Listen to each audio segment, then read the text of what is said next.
Hello, this is part 2 of my special friends, and this here's Simba, who's decided to join me, at least for the time being. So, where we left off is where he had just met Kumiho, and she sent Shade to the east to find himself.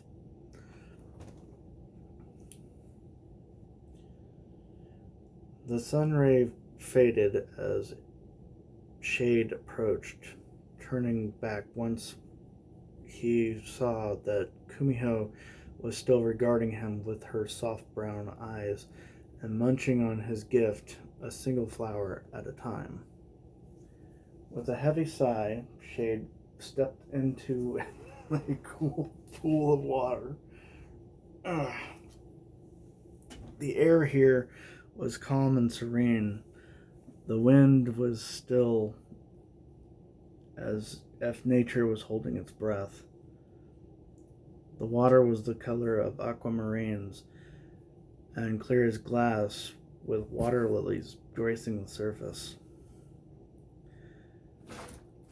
Looking for the guardian of this path, Shade spun about, looking around for the owner of the voice. Down here, a rainbow-colored koi fish was staring at Shade with a bemused expression on her face. Oh, hello. Yes, I was told that I should seek the guardian's counsel, replied Shade, a little embarrassed. I can take you if you'd like, at least until it gets too cold. I like my water the way it is, not iced, offered Koi. Setting off to the east with great mountains rising up in the distance to greet them, Koi entertained them both by relating the ancient tale of the koi that became a dragon. Dragons are cool, but I'm happy as a clam being me, Koi chirped happily. A sharp chill wind suddenly cut across the water, causing them both to shiver slightly. The mountains that had seemed so distant before now towered over them. I've gone a bit farther than I meant to. Happy trails, Shade. Maybe we'll meet again. With that, Koi flicked her tail fin and shot off like a bullet for her home waters. Climbing the frozen bank that met the water, Shade was greeted by a light red wolf with gleaming, deeply intelligent brown eyes. Welcome to Ice Mountain, home of the great guardian, Wolf said. Turning, Wolf said, This way.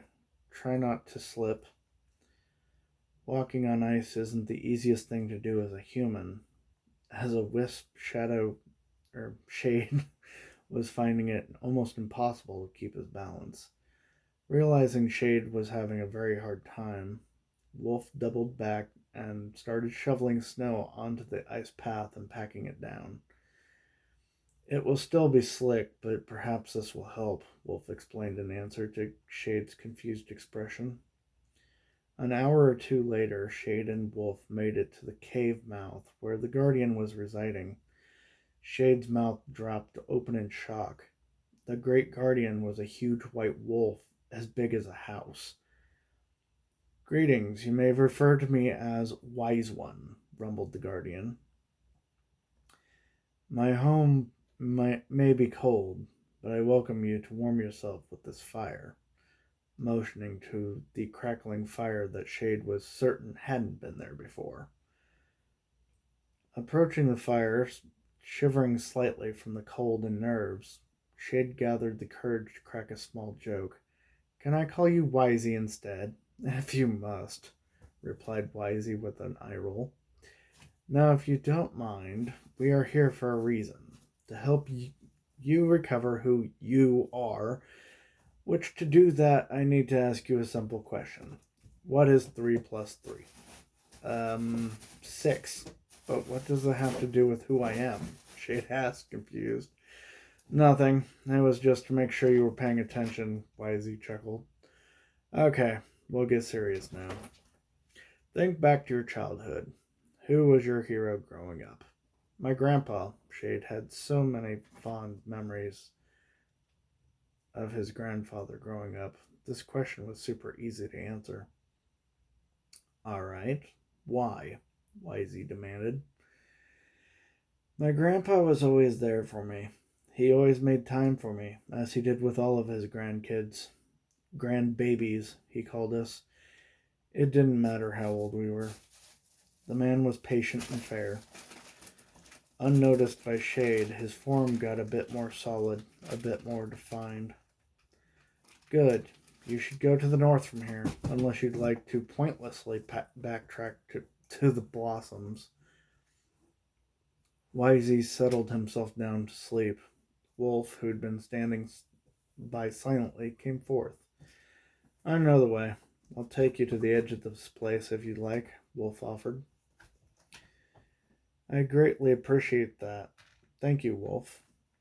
Shade gathered his wits about him. The pair walked in silence except for the wind's howl. Shade hadn't...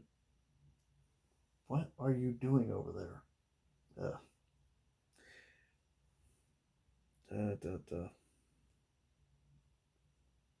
Shade hadn't thought of his grandfather for a while. What did that have to do with finding himself? Do you know how that was supposed to help me?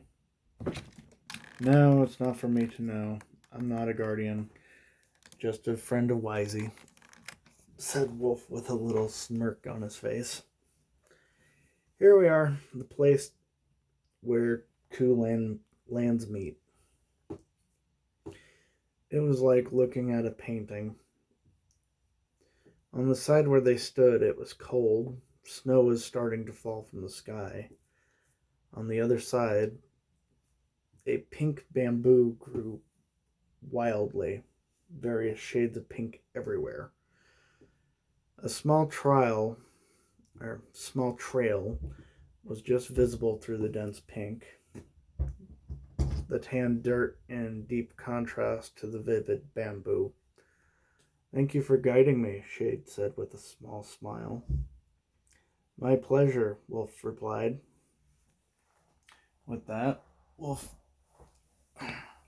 bolted back towards Wisey and his home.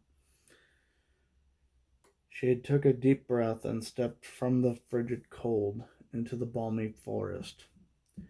Following the trail for a while, Shade got the feeling he was being tailed.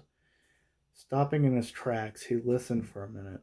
The only thing he heard was the bamboo swaying in the gentle breeze. He shrugged, took a step forward, and a tiger leaped into his path, causing Shade to fall on his backside with an oof. Oops, so sorry. I didn't mean to cause you to fall. I was trying to practice pouncing. The tiger was a dusty pink with black stripes and lavender purple paws. Helping him up, Tiger said, You must be Shade. The nightingales were singing of you earlier. Are you okay? I'm all right. You just surprised me is all. Shade smiled. I am supposed to be visiting one of the great guardians who live here. Do you know if I'm on the right path? Yep, this path leads straight to the guardian of this place. It's not that much farther either. Tiger's eyes started following a giant golden butterfly fluttering nearby. Keep going, you'll find her. Tiger's voice trailed off as she started pouncing and swiping at the butterfly playfully, like a kitten with a moth. Smiling in amusement at Tiger's playfulness, Shade continued on his way to meet the guardian. As Tiger had said, Shade soon entered a clearing with a little stream with a panda relaxing next to it, munching lazily on a stalk of pink bamboo. Seeing Shade, she stood up and walked forward. The strangest thing about Panda, she wasn't a solid color like everyone else here. She was pink and purple, and the colors flowed through her body like she was living art. How do you do? Panda greeted Shade. Welcome to my little corner of paradise. It's just the right temperature. I have all the lovely pink bamboo I could ever want. Plucking another stalk of bamboo, Panda turned and walked back to her little stream. I am supposed to help you find yourself, yes?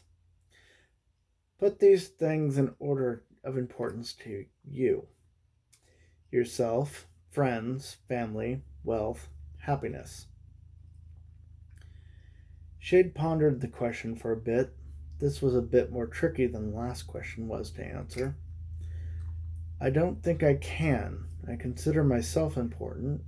My friends are my family and are just as important to me as myself. I wish happiness to everyone I know. Wealth is really the only thing I can place at all. It's not something that I see as that important.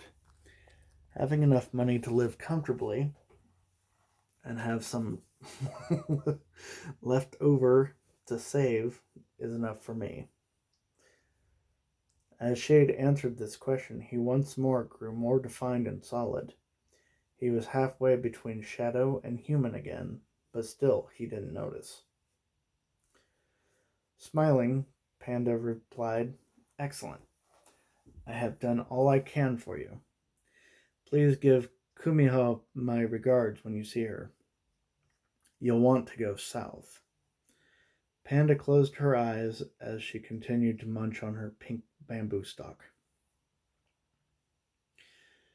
More than a little confused, Shade turned towards the new indicated path that was white as freshly fallen snow and started his trek towards the cherry blossoms. Lost in thought, wondering how any of this was helping him at all, he didn't notice when he crossed from the bamboo forest into a new realm. Open your eyes! Pay attention lest you want to fall! A new voice broke into Shade's thoughts. Looking about, Shade saw that he was being addressed by a black and white Chinese dragon. He also saw that a purple Chinese dragon was swimming through the air gracefully. Lastly, he saw he was walking on a cloud. Right then, I be known around here as BW. That there is Perpy, and this is the Cloud Realm. Normally, land dwellers don't visit us, too afraid of falling. When we saw you walking about in a daze, we thought to warn you. Thank you, Shade stuttered, realization that he was talking to a dragon while standing on a cloud, who knows how high above the ground. It set off his fear of heights. BW, what did you say? This one is shaking like the last leaf on a tree in a chill wind, Perpy admonished. You didn't tell him he was breakfast like you did the last one, did you? No, I learned my lesson from the last time, BW replied resentfully. He was just waking me up from my day's state, added Shade, hoping to ease the tension. All right, then. Flipping upside down, Perpy stared at their visitor. Welcome to our home in the clouds. Cookie? Producing a plate of chocolate chip cookies from seemingly nowhere, she extended it for Shade to take one. Thank you. Shade accepted the cookie. It was as big as his hand. It was cool to the touch, but it tasted warm and gooey like it had just come out of the oven. This is delicious. It's an ancient family secret. You're on a journey to find yourself? Perpy asked, blushing slightly. Yes, but I don't think it's working. I don't feel any different. I am wondering if this is just a joke of some kind, Shade confided. The two dragons looked at each other, then back at Shade. When you were growing up, did you feel different with each experience? Did you suddenly grow with each birthday? BW asked. Or did you look in the mirror one day and see someone different staring back at you from your eyes? Inquired Perpy. Shade looked at both dragons in turn with surprise. I hadn't thought of it like that before. Truthfully, hadn't ever really thought about it at all. I lived day to day, thinking back on fond and sad memories, working towards tomorrow, but never really reflecting on my own personal growth as a person. The epiphany triggered another manifestation as Shade developed more of his lost features. The dragons could see freckles and short brown hair now. Bidding them good day, Shade carefully hopped from cloud to cloud in the direction of the cherry blossoms. BW and Perpy watched him go, then flew off to play as they do every day. Here ends part 2, and the next segment should be the final one. Thanks for watching.